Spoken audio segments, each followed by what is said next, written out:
All right, everyone. Well, today I was going to talk about marketing a little bit, spiritual marketing, NLP-based spiritual marketing. And of course, it's a little bit of a teaser for the class I'll be teaching next month, the NLP-based spiritual marketing, 10X Your Life, I think is what I'm calling it, right? But, you know, so what does that mean when I say stuff like that? Because I always wonder, when I look at the stuff that's out there, why is it a lot of times personal coaches, NLPers, hypnotists, Reiki people, I could go down the list, right? Have trouble building their business, and there's lots of coaching programs, lots of marketing programs out there, and there seems to be a disconnect because some people will jump in and you'll see them explode, right? And you'll see other people, they got the programs, same program, but it doesn't seem to work, right? And I can fall into this, right? And it's not necessarily the program. Sometimes it's the implementation, right? Because how many of us get a program and it's in our download file in our computer, right? You've never done it. And when you think about it, that thing didn't work. Well, you didn't do it, right? You didn't do it, I mean, that's just the way some people are. I've just seen it over and over. I've had live NLP classes where there's been people there that would be late for every day, come back late from lunch. When we break up to go do an exercise, they disappear, right? And then at the end, they're like, I don't know if this course really taught anything, right? Well, you weren't there. I don't know. It's like, this is why, little side note, why when you see me teach live, I always have a list of all the things I've taught. Because all I said to the person, well, this is what I taught. Your learning is not my responsibility, right? If you didn't do it, it's that. So anyway, back it up to why is it, I think, that some of us have trouble with this, the marketing and this and that, right? I think there's several layers to it, and I'll just give you my viewpoint. And the first is, the people that come into this, that want to, especially in the coaching, the NLP, the hypnosis world, I've seen it with people that become alcohol and drug counselors and even psychologists, especially at the beginning of their career, right? Just across the board, right? And that's the disconnect to, right, doing the business side and building your business is twofold. First of all, all these programs that are out there, that show you how to build your business, how to do this, the how to get $100,000 clients, how to do this, how to build a 7-figure business, right? Well, first of all, not that there's anything wrong with some of those programs. I've seen a few and, their marketing side's good, but the disconnect is they're entrepreneurs. They're internet entrepreneurs. So they're going to train you to become an internet entrepreneur. And the difference is most of us want to work in the business. We're more, I would just call it small business owner, or like medical practitioner. You want to work in the business. You want to do some of the hands-on. You want to coach people. You want to do the NLP. You want to do what you do. That's why you got into this business. Well, if the first program you get goes, okay, here's what you're going to do. You're going to I'll show you how to go to the Philippines and hire all these virtual assistants and do this. And then you're going to go do this, and this. And then your whole day, and you could do this 2-3 hours a day. You really can, because I know people that do it. You're never seeing a client, because if you're truly an entrepreneur type at that level, you might know how to do some of the work. You don't do it, Bill Gates does not know how to program a computer, right? He actually bought MS-DOS, in its raw form and his partner tweaked it up.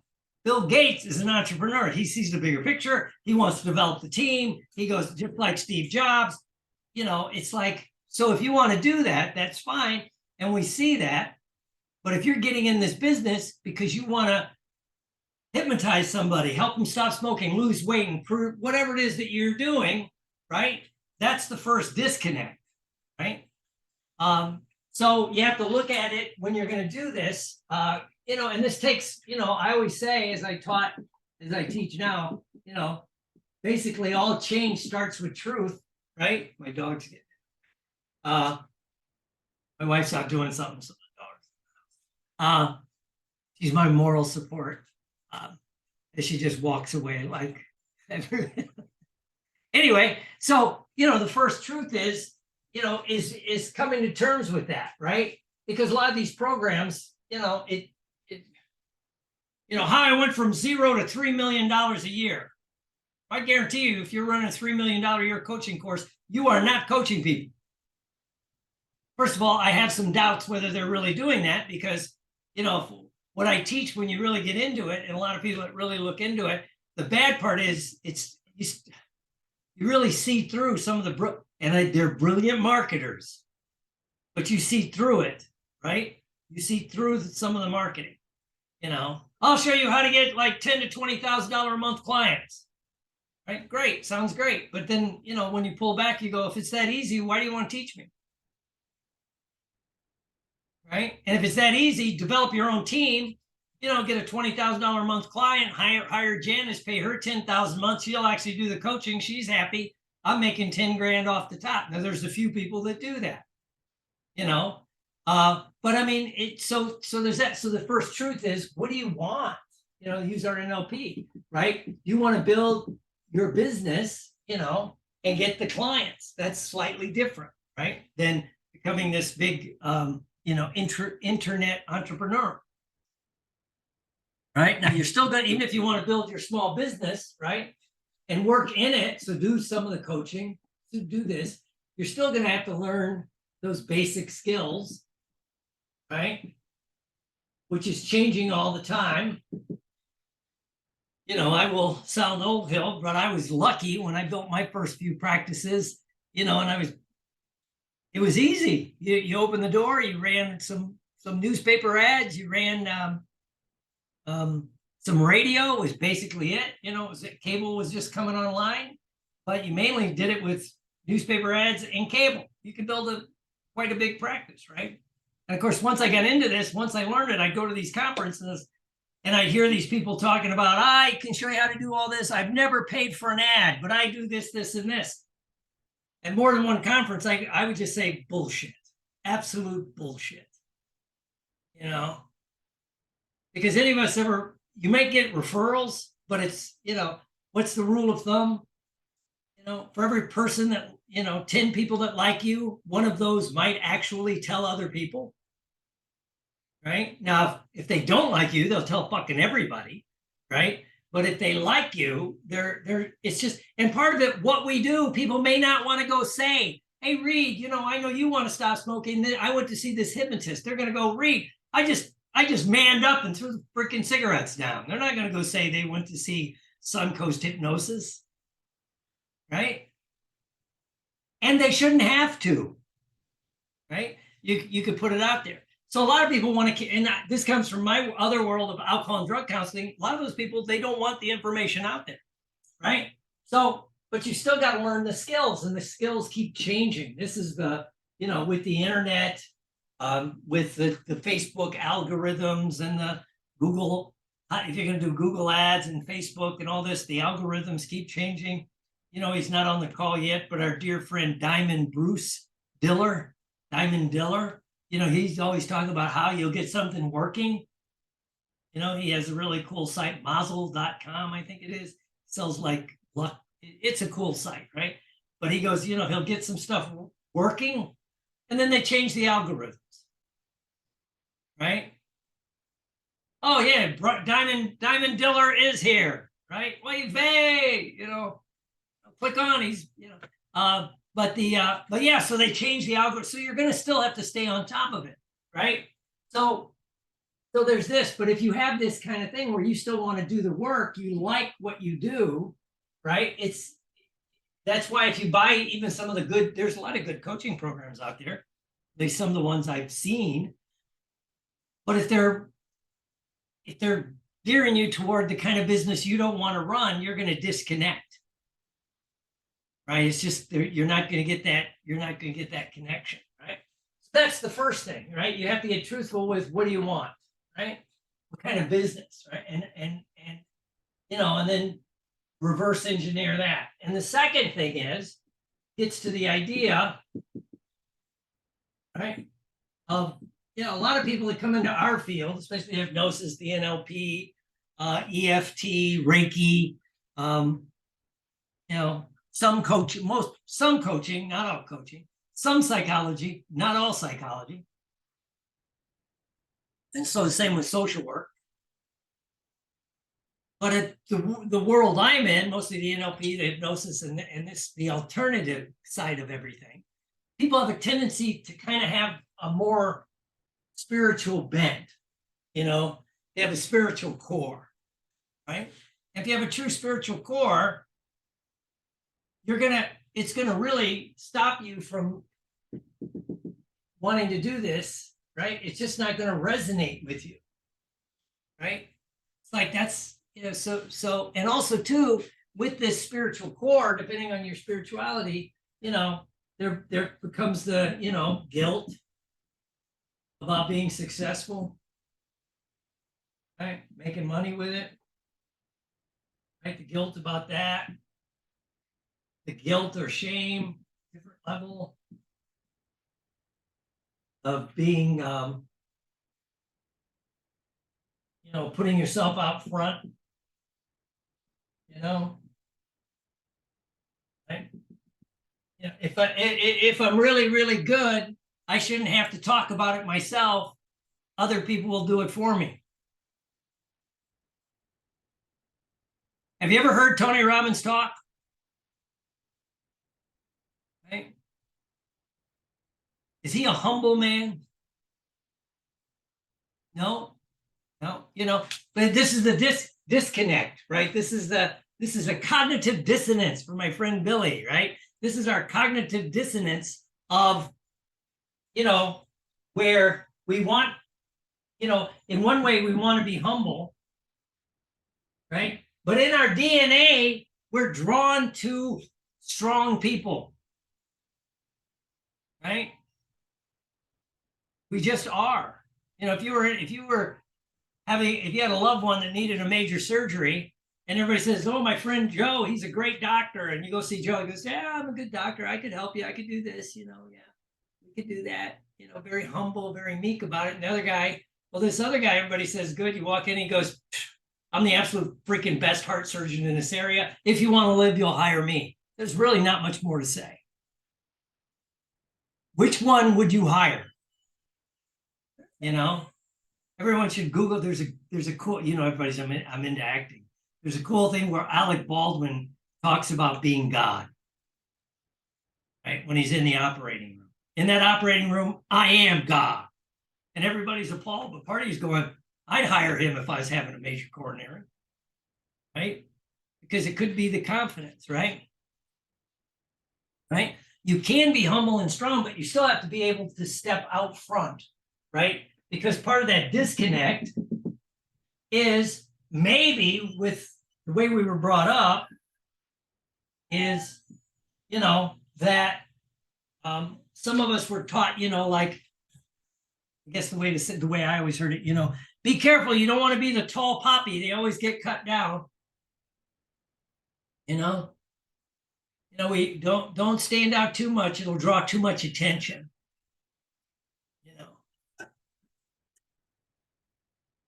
Right? Or people will think you're arrogant. People will think you're arrogant. But then there's that final, a lot of this is just going on in the back of your head, right? But it can stop you from reconciling the spiritual nature with building your business. One of the things that I do like is what our dear friend, let's do our NLP, what our dear friend Tony Robbins talks about, where if you've ever been to his business mastery, and I've been lucky enough to, it's a great course, it's very expensive, it's a great course, and a lot of it is he's working, and this part I understood, he keeps talking about, your business can be your spiritual calling. They don't have to collide. They don't have to not collide, conflict. If you can align those, right, then you can, especially in our world, then you can take your business in a different level, right? And then you can grow. So what is this? What is some of the disconnects that you might have that will stop you from doing it, right? A lot of this could be the old, again, the things about success, stay humble, money is evil. Right? And we all intellectually go, well, that's a misquote, but still, if it's in there, depending on, I was raised Southern Baptist, right? Where basically you were screwed out of the gate, right? You were damned if you do, damned if you didn't, damned if you thought about it. Looking at a woman with lust in your heart was as evil as actually committing the act. I was about 7 when I went, shit, then I'm going to do the act. If I'm getting the same sentence, if you're going to hit me, I at least want to eat the apple. Tough crowd. I'm here till Saturday. Tell your friends, right? So it could be that, the idea of being successful. You don't want to stand out. Yeah. So my dog. This is Miss Star. You can see her. She's about 75 pounds. She's the biggest female Doberman we ever had.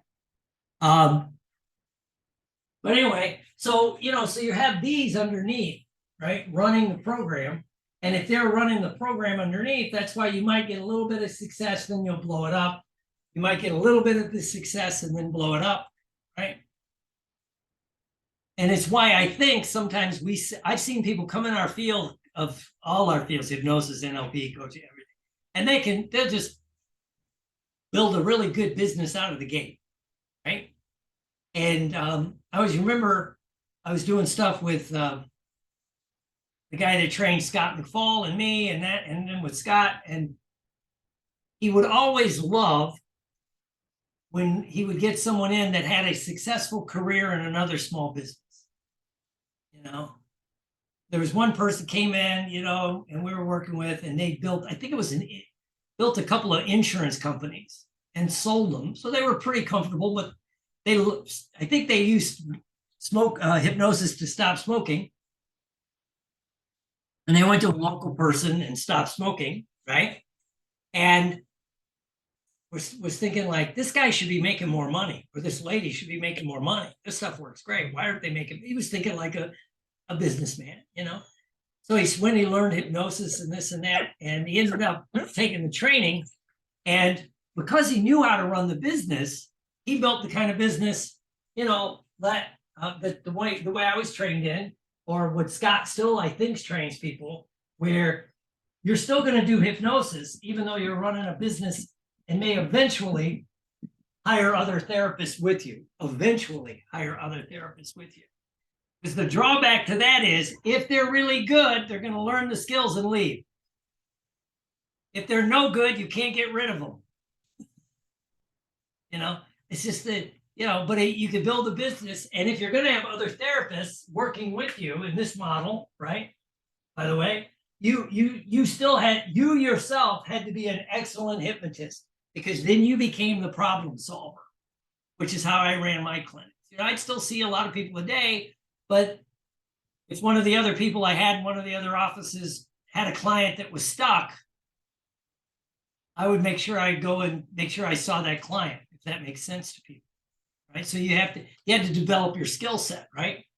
And also too, going back to what I said about the people that are internet marketers, they'll show you how to do some things, but if you don't have the basic skills, the excellent skills, not basic skills, to get the change stuff, it's going to fall apart.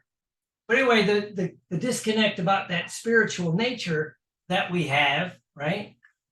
And, I've seen it at the nth degree when I've been at conferences. I always pick on my conferences, right?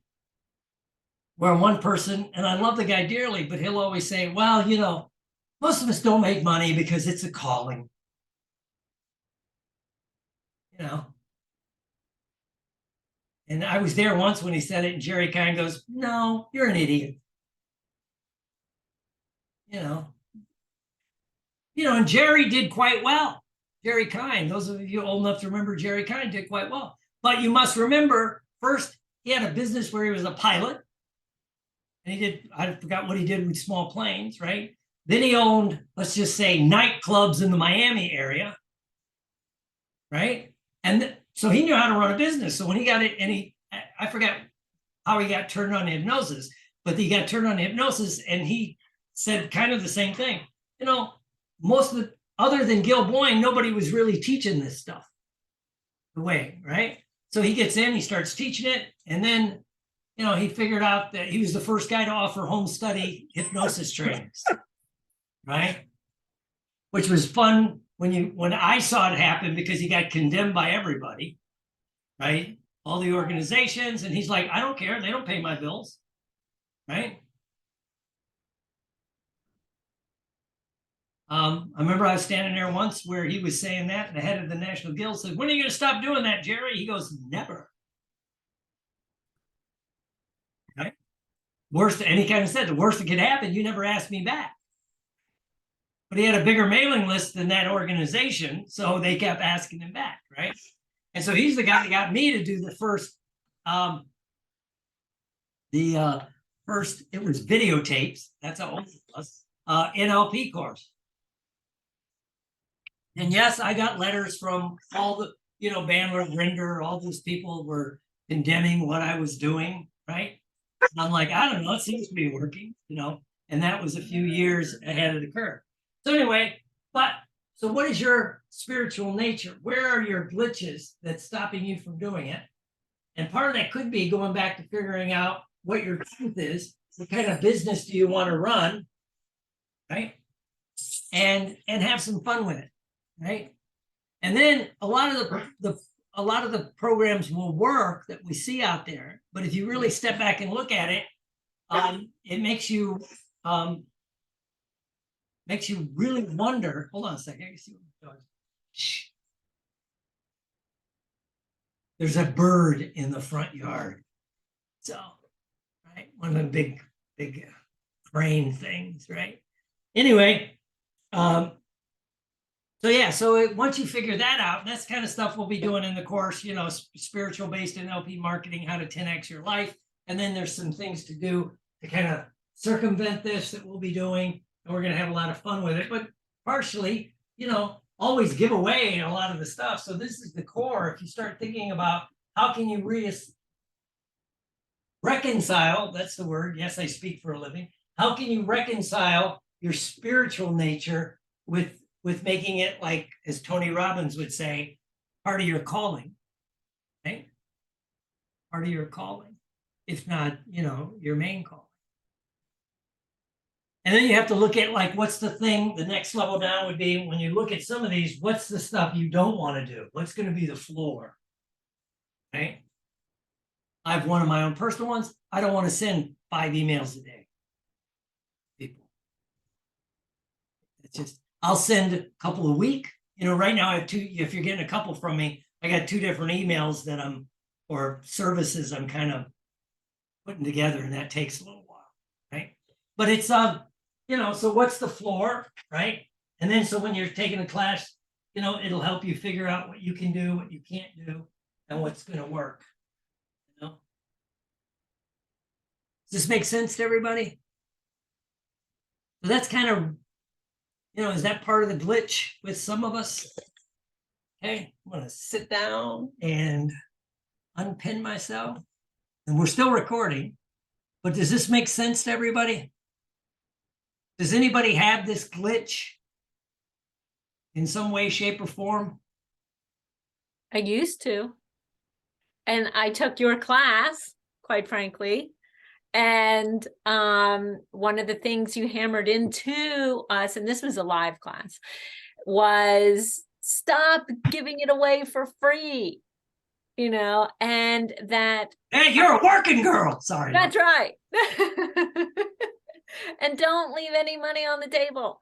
But you taught us that it is an exchange of energy. that we are providing a service to someone, just like, JCPenney, well, they're, going, but like Walmart is providing a service. We give them money for a product. We're giving, people have to pay us for our service, our product, whether it's a tape or, the experience of lasting change.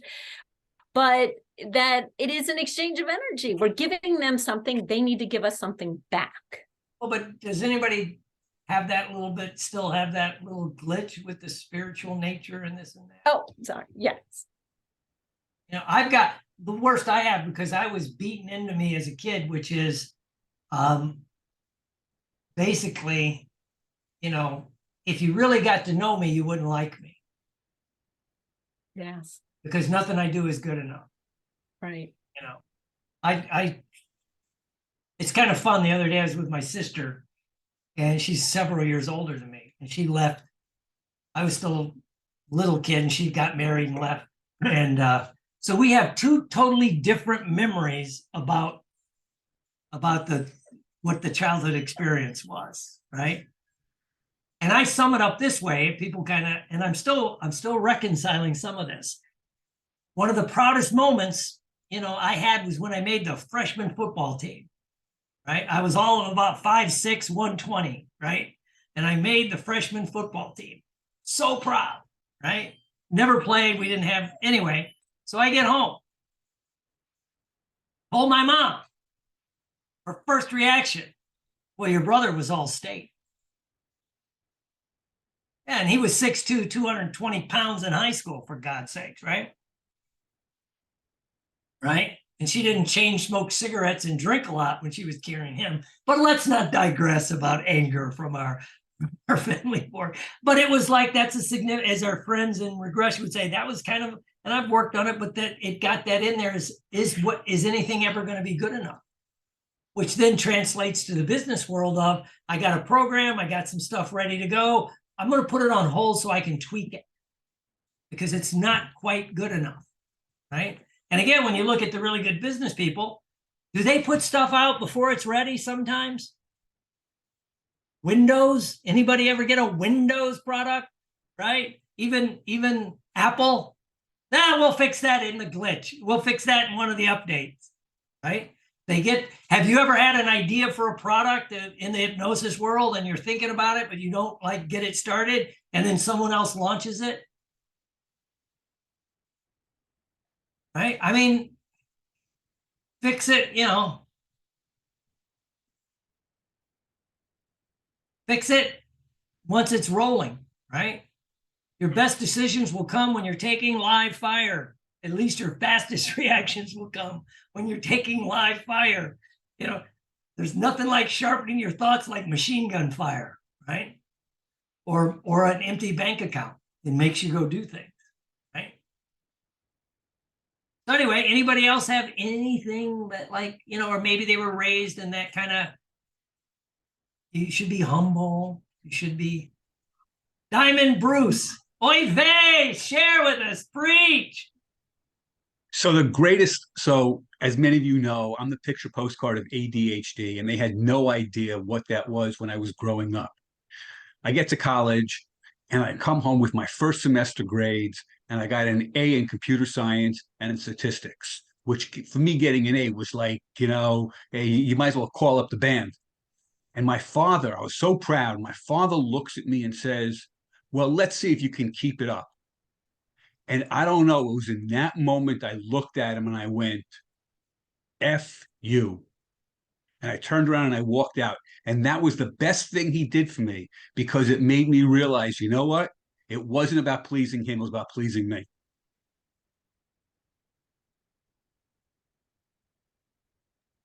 But I still suffer from it, so it's okay. Yeah. Bruce, Anyway. Bruce, I'm surprised that you're still alive, man. Me too. I'm telling you, man, if that was my dad, his ass would have smiled at me, went inside the room and shot me about 8 times and shit, man. But Hey, Will, I'll chime in for a minute here. Yes, Greg from beautiful New Hampshire. New Hampshire. The reason I'm here is I'm not pursuing a NLP/hypnosis path. A little bit different. However, you learn from all things. So that one of the things that I've found in what I'm doing is basically I do cocaine marketing, which is here, have a sample. Wasn't that good? You feel great? And then they come in and buy. Hence cocaine marketing. The way that it works though is on your board you had spiritual, but you jumped one word in there that was critical, and that is resonance.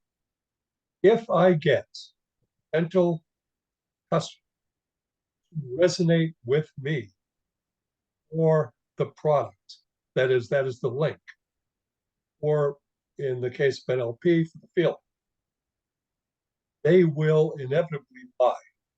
Now, am I being false about it? No. The point is to get the connection of me, the teacher or the business person, to the customer. And the only way to do that is to both resonate with the same level about a common topic, product, instance, feeling, whatever the it might be. That becomes the truth.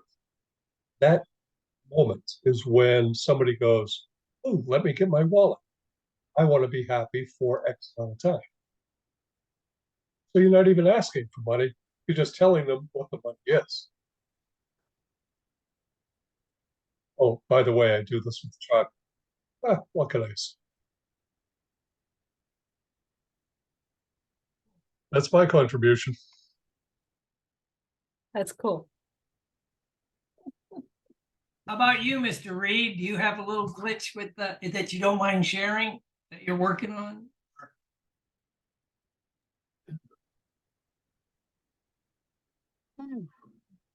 Yeah. Yeah, that same inner voice that from way back when, and as soon as I feel like I've kind of put myself out there, it's like, oh, you push too hard. No one really wants to do business with you anyway, and you should have just played soft and just begged, and in a way that where it wasn't obvious you were begging. And it's the thing that comes up when I stop the rhetoric, just if nothing else, just focus on breathing, is I remember days where I felt like I was completely on. And the only thing that was wrong was I talked too much. Sales is listening, not talking. But other than that, I just had this great enthusiasm that people just loved interacting with when I made my calls. All right, everybody there, it's April 22nd is Saturday, April 22nd is the NLP-based spiritual marketing 10X your business and your life. The link will be below for the people that are watching. If you have any questions, just reach out.